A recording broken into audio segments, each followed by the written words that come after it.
अमरावतीमध्ये 5 तालुक्यात मतदार यादीत घोळ झालाय। निवडणुकीच्या प्रारूप यादीत गोंधळ आहे।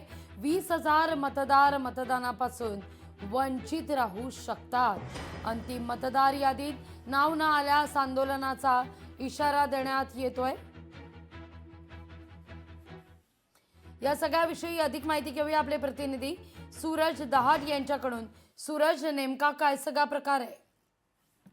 लागूजी आपण जर पाहिलं तर आगामी जिल्हा परिषद आणि पंचायत समितीच्या निवडणुकीच्या पार्श्वभूमीवर जर पाहिलं तर जिल्हा प्रशासनाने प्रारूप निवडणूक मतदार यादी जाहीर केलेली आहे। मात्र त्यामध्ये जर पाहिलं तर अमरावतीच्या 14 तालुक्यातील पैकी 5 तालुक्यामधील जे आहे जवळपास 7 तक्रारी आलेल्या आहेत। यामध्ये जर पाहिलं तर अंजनगाव सुरजी तालुक्यातील साधारणतः 20 गाव या ठिकाणी गायब झालेले आहेत। तसेच जर पाहिलं या ठिकाणी मोर्शी असतील, वरुड असतील, दर्यापूर असतील, धामणगाव असतील या 5 तालुक्यामध्ये घोळ निर्माण झाले। साधारणतः 20,000च्या वर अंदाजे हे संपूर्ण मतदान असतील। मात्र आपण जर पाहिलं यामध्ये तक्रार केल्यानंतर जर पाहिलं तर जिल्हा प्रशासनाने या ठिकाणी सारवासारव केलेली आहे।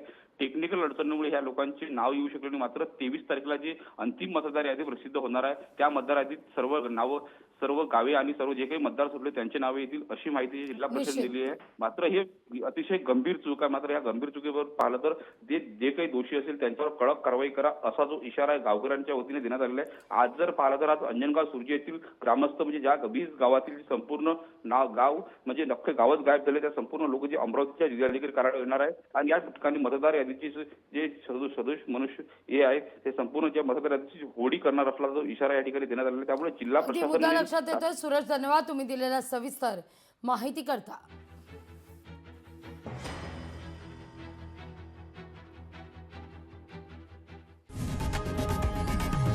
लोकशाही मराठी ऐका, पहा, जागरूक रहा।